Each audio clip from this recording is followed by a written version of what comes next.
The Russian Defense Ministry claims that one of its Black Sea Fleet ships, the Sergei Kotov, successfully intercepted and destroyed 2 unmanned Ukrainian naval drones that attempted an attack. The ministry reported that the drones were destroyed using standard ship weapons at distances of 1,000 m and 800 m respectively. There were no reported casualties on the Russian side, and the Sergei Kotov continues to operate as assigned. As this information is sourced from the Russian Defense Ministry, it would be advisable to await further independent verification or reporting from Ukrainian officials for a more comprehensive understanding of the event. As of my knowledge cutoff in September 2021, the use of unmanned naval drones has become increasingly common in modern warfare, providing a means of engaging targets without risking human lives. The mayor of Pervomaisky community in the Kharkiv region, Mykolaiv, reported via a Telegram post that an attack occurred on the community by a Russian Shahed drone, targeting industrial objects and resulting in a fire. As of his statement, there have been no reported casualties, and rescue operations are underway. The Shahed is a type of loitering munition, or kamikaze drone, which is designed to loiter over an area and strike a target when it is identified. As of my knowledge cutoff in September 2021, the increasing use of unmanned systems in conflict zones has become a significant concern due to the potential for collateral damage and the difficulty of countering such systems. It's worth noting that information in war situations is often unclear, and this statement comes from a Ukrainian official. A comprehensive understanding of the situation would likely benefit from further information or independent verification. According to Ukrainian reports, the conflict with Russia has resulted in substantial losses for the Russian military. Based on the information provided, in just one day, 460 Russian soldiers were killed, a helicopter was destroyed, along with 22 artillery systems, 16 unmanned aerial vehicles, UAVs, and other pieces of equipment.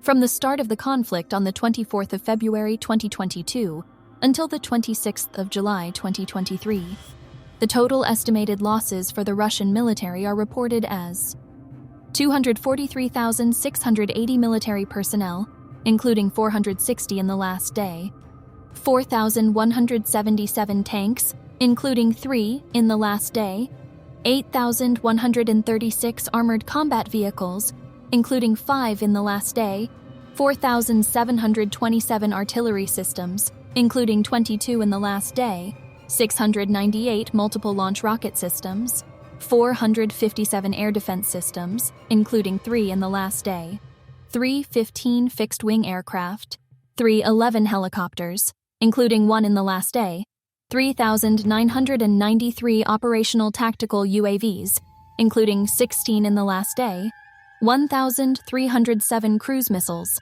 18 ships and boats, 7,211 vehicles and tankers, including 17 in the last day, 708 special vehicles and other equipment, including 5 in the last day.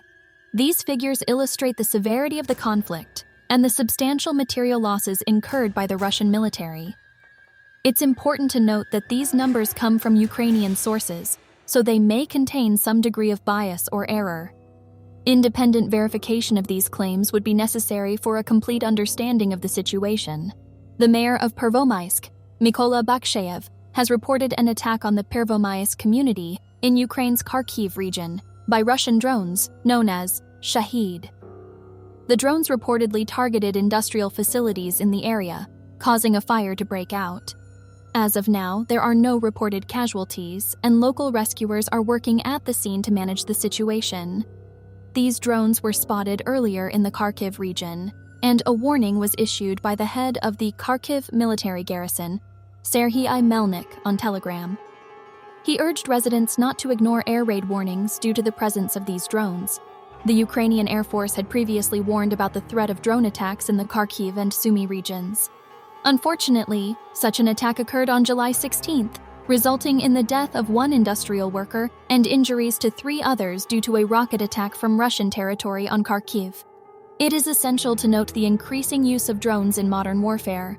Drones can cause substantial damage with fewer risks to the forces operating them, since they can be controlled remotely. However, they also pose significant threats to civilian populations, as demonstrated in this instance. Ihor Girkin, also known as Strelkov, a notorious figure in the Russian separatist movement in Ukraine, has been detained by Russian security forces for alleged extremist activities. Girkin is a former Minister of Defense for the self-declared Donetsk People's Republic, DPR, a Russia-backed separatist region in eastern Ukraine. Girkin's arrest is viewed by Serhiy Leshchenko, an advisor to the head of the Office of the President of Ukraine, as a repercussion for his dissent against the mainstream narrative supported by Russian President Vladimir Putin.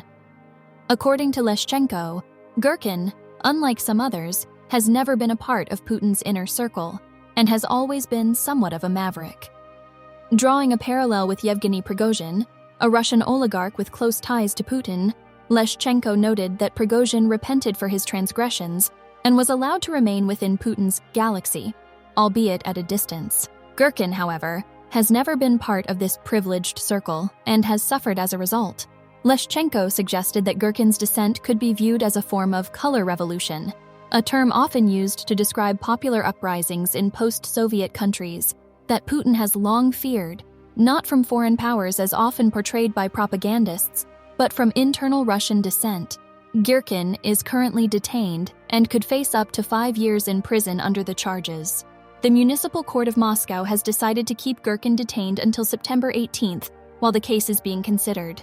The British Ministry of Defense has suggested that the Russian Black Sea Fleet may be preparing for a potential blockade of Ukraine, according to recent intelligence data.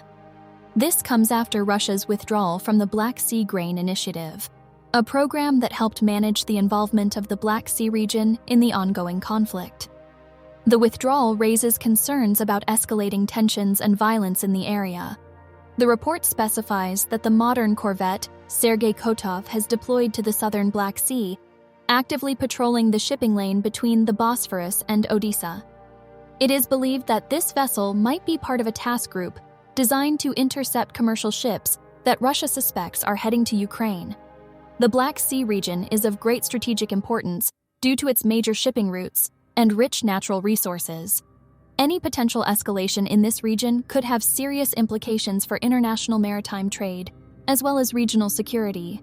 As of now, it is unclear what actions other nations or international bodies may take in response to these developments. According to Suspiln, Ukraine's state broadcaster, the southern regions of Ukraine have experienced a notable decrease in regular night attacks, with the amount of artillery fire significantly less on Tuesday than the previous week. The decrease in activity has been attributed to strategic maneuvers by the Russian army, which is believed to be preparing for future attacks. Natalia Humanyuk, chief of the Joint Coordination Press Office of the Security and Defense Forces in the south of Ukraine, has warned that the following days are likely to be more tense. Ukrainian forces are currently monitoring the situation, with a particular focus on the movement of sea-based missile carriers. This highlights the importance of naval forces in the conflict and suggests potential upcoming maritime engagements. The situation is highly fluid, and any changes could have serious implications for the conflict. It is crucial to continue monitoring developments in order to understand how the situation might evolve. Ukrainian parliament is set to vote on extending martial law and the state of general mobilization in the near future, according to MP Yaroslav Zhelezniak from the opposition Holos parliamentary faction. If passed, this would mark the 8th extension of martial law in Ukraine, since Russia began its full-scale invasion in February of the previous year. Zhelezniak indicated that martial law and general mobilization are likely to be extended for an additional 90 days, until November 15th. The MP clarified that the Ukrainian president must first sign 2 decrees to this effect.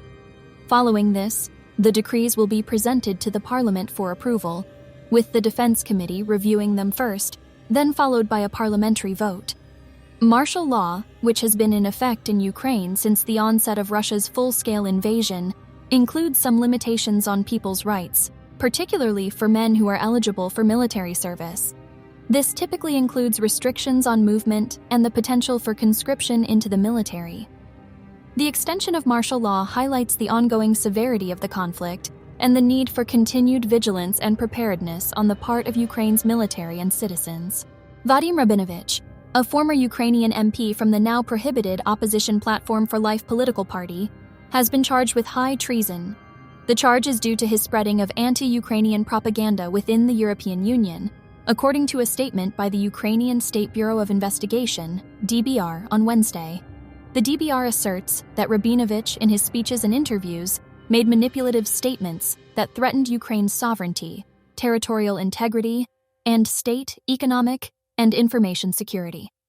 The DBR further alleges that Rabinovich provided the Russian leadership with ideological assistance in conducting subversion against Ukraine, thus assisting it in achieving its military and political objectives.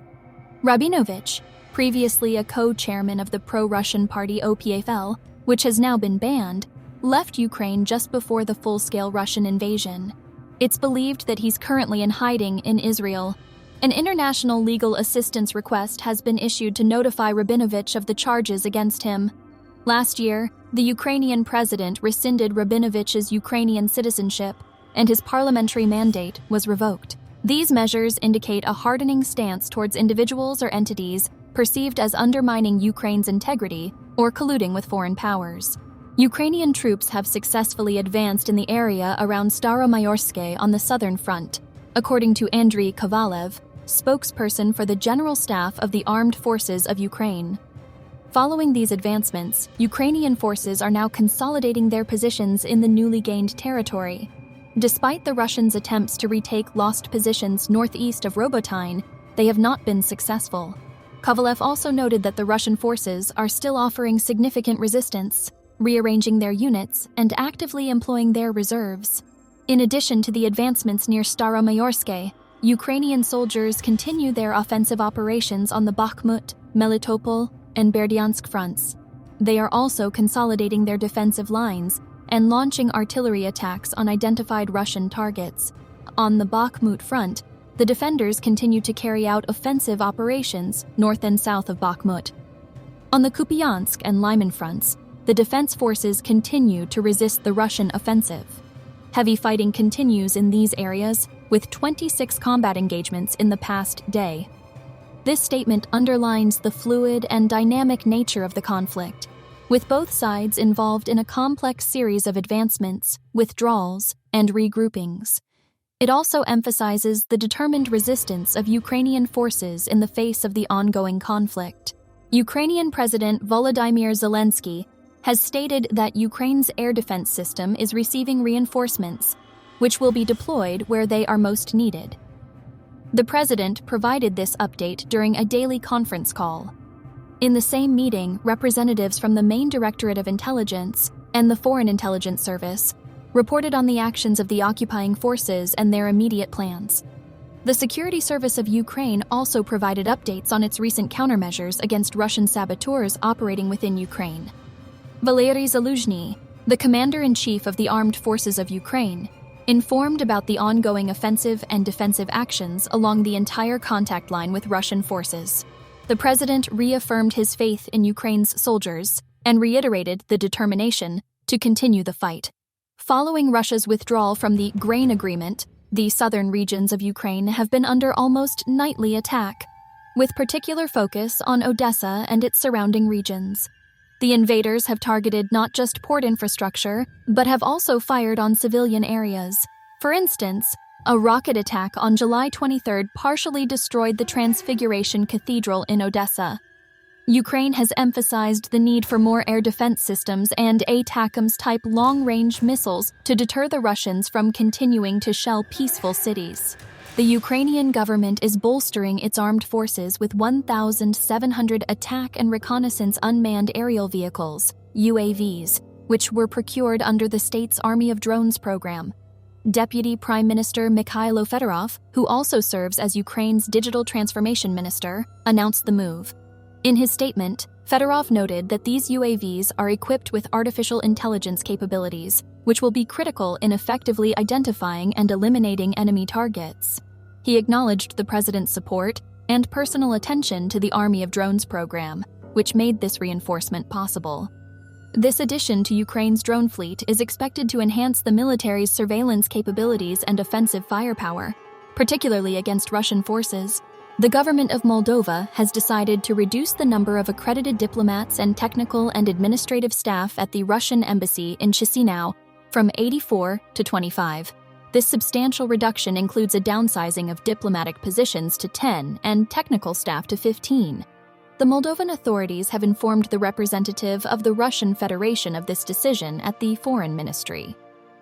Later clarifications indicate that the downsizing involves the expulsion of 18 diplomats and 27 representatives of the technical staff of the Russian embassy. A total of 45 employees of the Russian embassy are thus mandated to leave Moldova, although the number is lower than what the government initially ordered, possibly due to some positions at the embassy being vacant. The decision comes in the wake of an investigation by Journal TV and The Insider, which revealed the presence of numerous antennas and satellite dishes on the roof of the Russian embassy in Moldova. These were reportedly used by Russian secret services for spying purposes. As a result, the Moldovan Foreign Ministry summoned Russian ambassador Oleg Vaznitsov for an explanation. Moldovan President Maia Sandu mentioned that the country's intelligence services were made aware of the situation and will propose a solution. Meanwhile, Foreign Minister Nicu Popescu announced the decision to downsize the staff at the Russian embassy in Chisinau.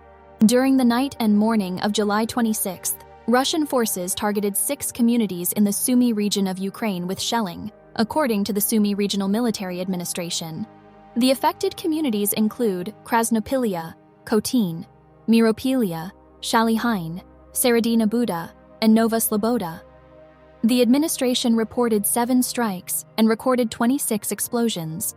But fortunately, there were no reported casualties or structural damages as a result of the shelling.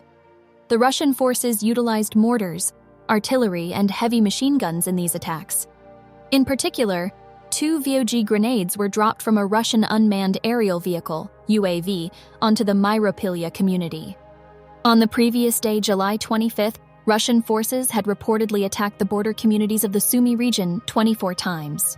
The Mykolaiv region in Ukraine is showing substantial progress in the reconstruction efforts following Russian shelling, as reported by Vitaly Kim, the head of the Regional Military Administration, at a briefing on July 26th. According to Kim, the Mykolaiv region is a leader in terms of restoration pace. 17 out of 20 bridges that were destroyed have been rebuilt, which Kim described as a record. However, around a quarter of all roads, equating to 850 kilometers, have been damaged since the beginning of the conflict, and their repair is still ongoing. On a larger scale, 27.4% of civilian infrastructure in the region has been restored, particularly in the housing and communal services sector, and the restoration of bridges and roads, with completion rates of 98% and 94% respectively. Since the start of the Russian invasion, more than 18,000 civilian objects in the Mykolaiv region have suffered partial or complete damage. These recovery efforts represent a significant step in the region's journey towards normalization and rebuilding. Russia's withdrawal from the Black Sea Grain Initiative seems to have resulted in an increase in the combat training intensity of the Russian occupation forces' surface units and naval aviation, as reported by the Military Media Center. Specifically, the Russian forces are said to be undergoing training in blockading sea areas and identifying and destroying vessels. The media center suggests this is indicative of Russian preparation to target civilian ships en route to or from Ukrainian ports. In parallel, the Russian occupation forces have continued to strengthen their defensive system in Crimea, with particular focus on the directions of Armyansk and Perekop. This intensification of combat readiness and defensive fortification in the Black Sea region follows the recent geopolitical shift marked by Russia's exit from the Black Sea Grain Initiative. Members of the Tsunami Regiment of the Lyut Rage Police Assault Brigade in Ukraine have reportedly engaged and destroyed a group of Russian attack aircraft in the Donetsk direction. The National Police of Ukraine shared a video of the encounter on Facebook. The report indicated that a Russian airborne forces assault group had come under fire from the Tsunami Regiment fighters and was entirely eliminated. This event is seen as part of the fierce combat for each territory in the Donetsk direction. The Lyut Police Brigade, as earlier reported, has undergone combat coordination and is currently preparing for an offensive as part of the Ukrainian Defense Forces. According to a statement by the Russian Defense Ministry, the Russian army reportedly repelled a substantial Ukrainian attack near the town of Kharkiv in the south. The Ukrainian forces involved in the attack were estimated to be in the hundreds. Kharkiv is one of the regions where Ukraine has been executing a counteroffensive. The statement from Russia's defense ministry stated that on the morning of July 26th, the enemy resumed intensive offensive operations near Kharkiv, and that Ukraine had launched a massive attack by the forces of 3 battalions reinforced by tanks. The International Olympic Committee, IOC, has officially extended invitations to National Olympic Committees, NOCs, and their top athletes to participate in the 2024 Paris Olympic Games. The event is scheduled to run from July 26th to August 11th, 2024. IOC President Thomas Bach has heralded the Paris Games as marking a new era of the Olympic Games, highlighting their enhanced inclusivity, younger demographics, urban setting, and sustainability. Importantly, the Paris Olympics will also be the first to attain complete gender parity. Invitations have been sent to a total of 203 NOCs, excluding the NOCs of Guatemala, currently suspended, Russia, and Belarus. It's worth noting that decisions about the participation of individual neutral athletes holding Russian or Belarusian passports will be made at an appropriate time, adhering to the recommendations for international federations and organizers of international sports events about the participation of these athletes in international competitions. Kyiv Mayor Vitaly Klitschko has announced that the city has begun providing apartments to internally displaced people, IDPs, as part of an initiative to support those displaced by ongoing conflict. The city has purchased a total of 113 apartments with a total area of approximately 6,000 square meters. The total cost of these apartments is close to UAH 230 million. Klitschko stated that 37 of these apartments are already operational and ready to accommodate IDPs. These apartments are owned by the territorial community of Kyiv and will be provided to IDPs free of charge. He also shared that keys to new apartments were handed over to 2 families, one from Sloviansk in the Donetsk region and another from Mariupol. Currently, around 810 families of IDPs are in need of temporary housing, according to Klitschko. This initiative reflects an important effort to provide secure and stable living conditions for individuals and families displaced due to the conflict. Ukrainian Deputy Minister of Defense, Hanna Maliar, has reported that in the Bakhmut direction, Ukrainian troops are successfully continuing offensive operations on the southern flank. Despite the enemy putting up strong resistance and employing reserves, they are reportedly suffering significant losses. There are also ongoing intense battles in the area of Klishchiivka, Kurdyumovka, and Andriivka, with the enemy fiercely defending each meter of occupied land. In the Kupiansk and Limany directions, the Ukrainian defense forces are continuing to resist the offensive efforts of Russian troops.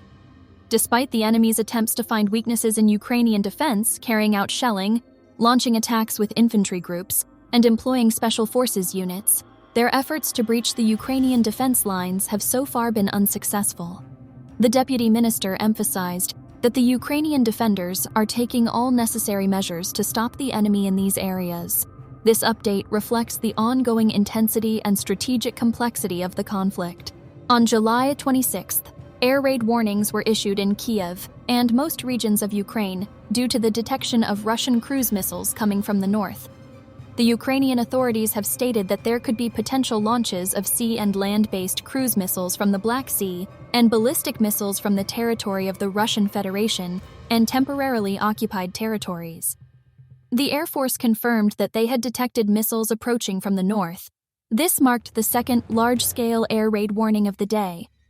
During such warnings, citizens are advised to seek shelter or adhere to the 2 walls rule, which involves seeking shelter in a space that is protected by at least 2 walls from the outside. However, later in the day, an all-clear signal was issued across all of Ukraine at 2020, indicating that the immediate threat had passed. The situation highlights the high level of tension and conflict in the region, with civilian populations remaining at risk due to the ongoing military activities.